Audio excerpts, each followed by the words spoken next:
Hey folks, it's Tom, your Frugal Prepper. I'll get back to the carnivore videos again, but this is going to be a car repair video. So if you don't like car repairs, just click a thumbs up real quick and end the video.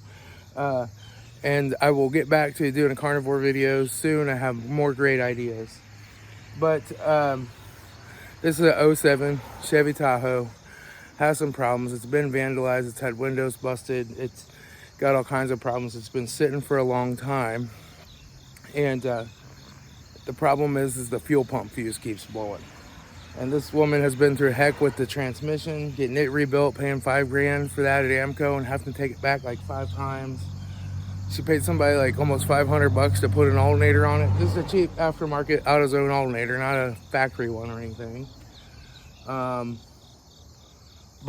she has a problem with the fuel pump fuse blowing.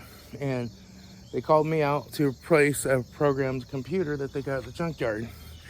And I asked what was wrong with it, and they said, well, we're replacing it because the fuel pump keeps blowing. And my mechanic said that it should start without even having to program the computer. Which I'm like, okay, first of all, if you know how this wiring works, that fuel pump fuse can't blow because of the computer. And second of all, yes, you have to program a computer when you replace it in a car before it'll start. You just do. But anyway, I did not reprogram it. I said, you obviously have something going on with the fuel pump circuit, the wire going back to the fuel pump, or the fuel pump's overloaded. It's not the computer.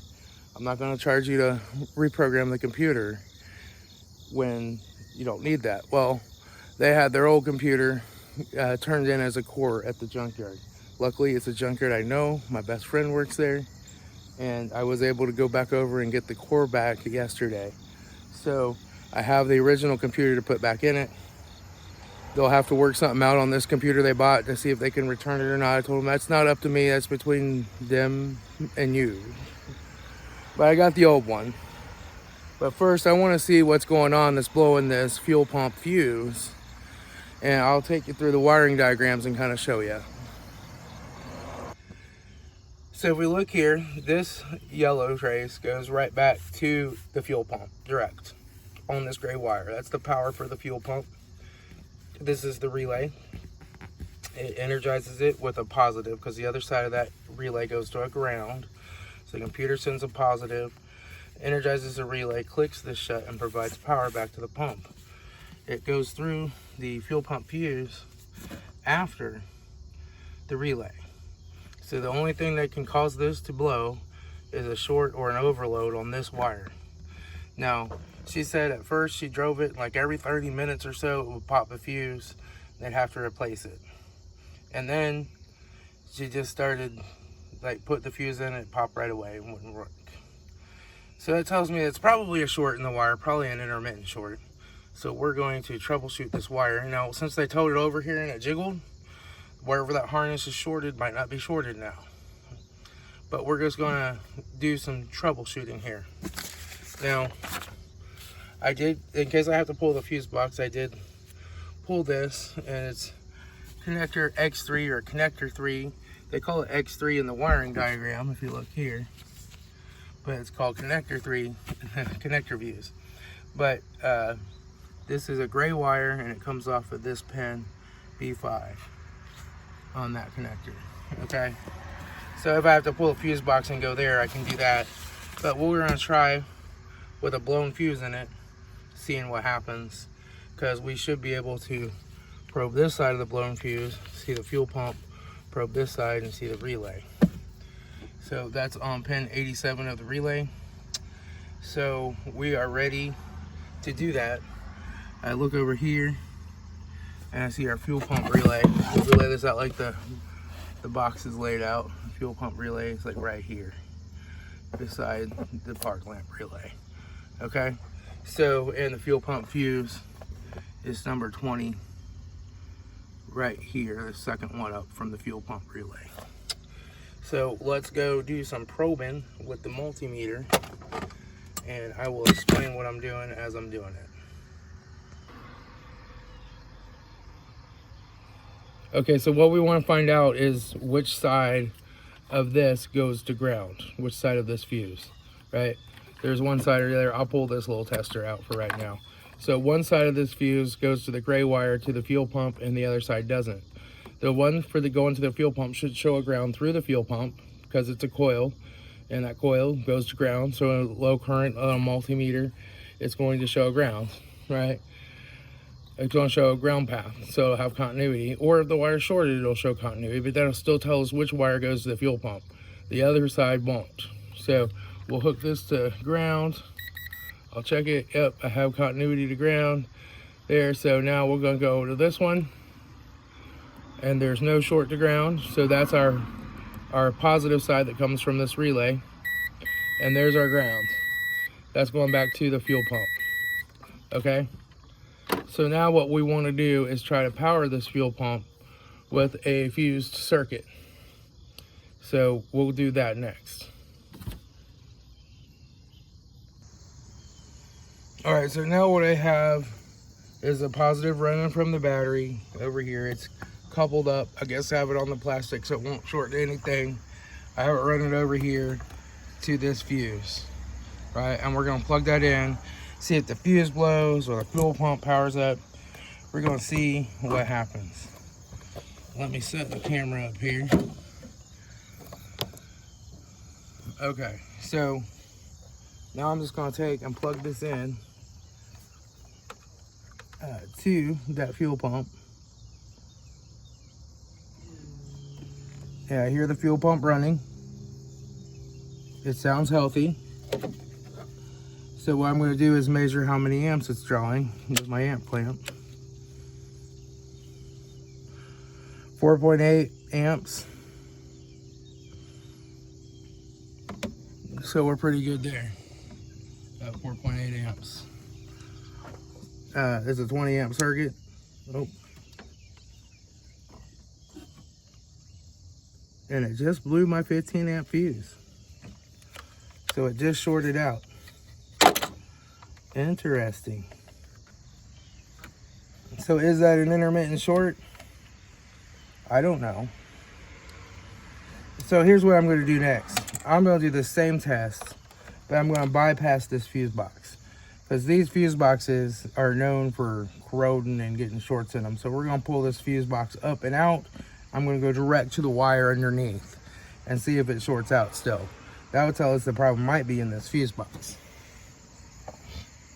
Let me unhook it from the positive.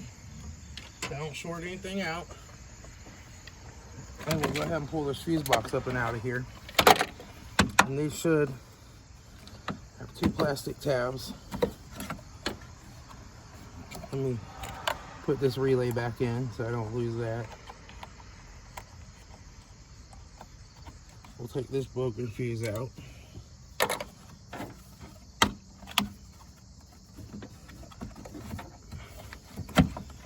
And you gotta kind of get these straight and then flip them up and then pull them out. And they're supposed to come up and out of there.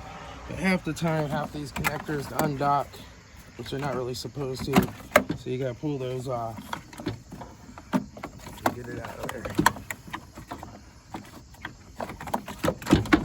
There we go. So now we're gonna be on connector C3, which I just know from looking at the picture it's gonna be this one or this one.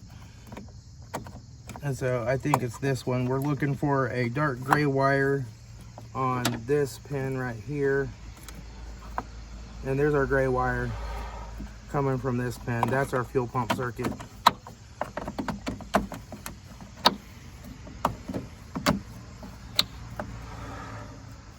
This is going to be B5 on connector C3. The rest of these are all click back down in here. So now we're going to go on B5 right here. We're going to power that. All right, so we got another 15 ampere here. If I can get her in.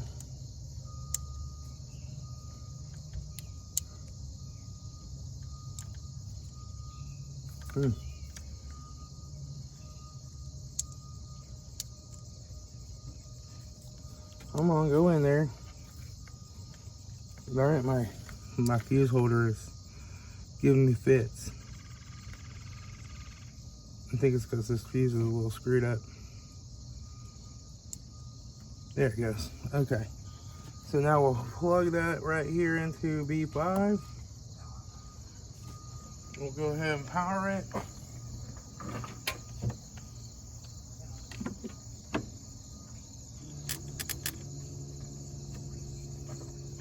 Boy, she sure is throwing a pretty sizable arc when I hook her up, but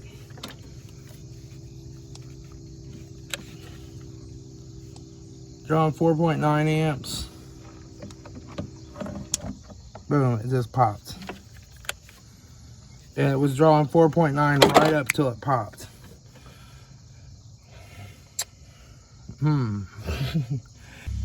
So what I'm gonna do is grab my other amp clamp and see if it gives a different reading. This is a new one, I haven't really used it much. So let me go grab my other one. Okay, so I've got my Tech Life amp clamp set up. We're gonna hook this up to positive, see what kind of current it draws.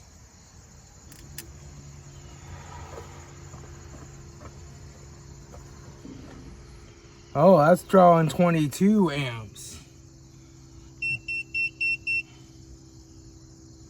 Yeah.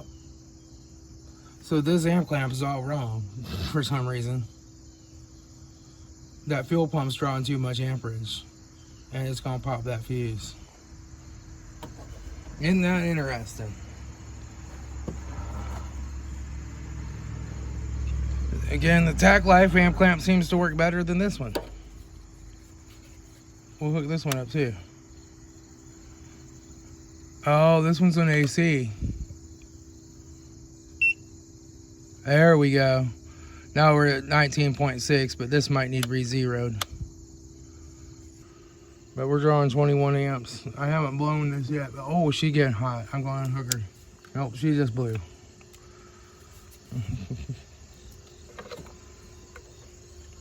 Yeah. Let me go unhook her.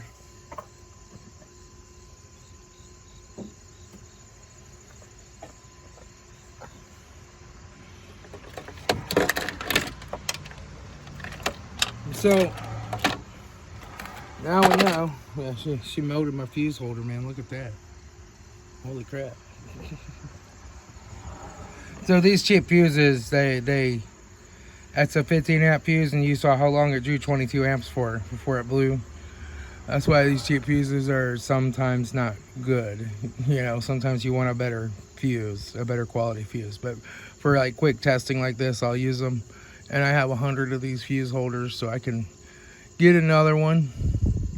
But we'll let this cool down and see if I can pull it out of there and stick in another fuse. But yeah, so she isn't shorted. She has a fuel pump that's drawing too many amps, and that's why it's blowing the fuse. So I will let her know we're going to need to do a fuel pump in it. It does have a broken fuel tank strap back there. I looked. It needs one of those too. Fuel tank looks pretty easy to drop down, and you know, we'll have to drop it down and get a fuel pump ordered for it. I imagine she's going with the Amazon one because it's a lot cheaper than the AutoZone one. But I'll get her an estimate worked up, and we'll see. But it definitely does not need a computer. It needs a fuel pump. It needs a fuel pump. Okay. All right, folks, that's what I do on the evenings and weekends. That's the 6th car I've done this weekend. And so I just find the wiring problems and fix them most of the time, or I find the bad part and confirm it's bad and replace it, or if it's hard to get to, I send it out to a shop and have it replaced and charge the diagnostic fee. I think one of the reasons I run into this so often on computer replacements is because, you know, your Joe Smo pad slapper mechanic comes out and looks at it and goes, I don't know, it must be the computer. Why? Because it's a 2007. Most people aren't going to find somebody that'll program the computer like I will. A used computer, dealerships won't program a used one, so it'll be really expensive. Have to have it towed there, have to pay them to program it, right? And they're like, that's going to be like $1,000 total. Like, we're just going to trash the car. They send it to the junkyard. Or they let it get repossessed and go to auction. And then a buy here, pay here lot buys it from auction. They call me, right? or it just goes to the junkyard in a great big junkyard in the sky, right? But I run into this all the time where like their mechanic said it must be the computer. Then they went to the junkyard and asked about a computer. The junkyard gives them my information to program the computer. They call me, I show up, say, what was it doing? I can't be a computer. You want me to diagnose it first? If I ask you, do you want me to diagnose it first? It's a really good investment to pay me to diagnose it first. It's going to save you about $150. So I got that diagnosed. So that's what I do in the evenings and weekends. I'm a computer guy during the day, but I enjoy this, especially now that I've lost so much weight and I feel so good. I can just do this all day and all night long. And I don't need much sleep anymore. I just have fun doing it. Nothing hurts anymore. Everything's good since I went on carnivore. I'm enjoying it. The heat doesn't bother me. If it gets 90 degrees outside, it's no big deal. I love doing it. So that's what I do. Anyway, I'll talk to y'all later. It's Tom, your Frugal Prepper.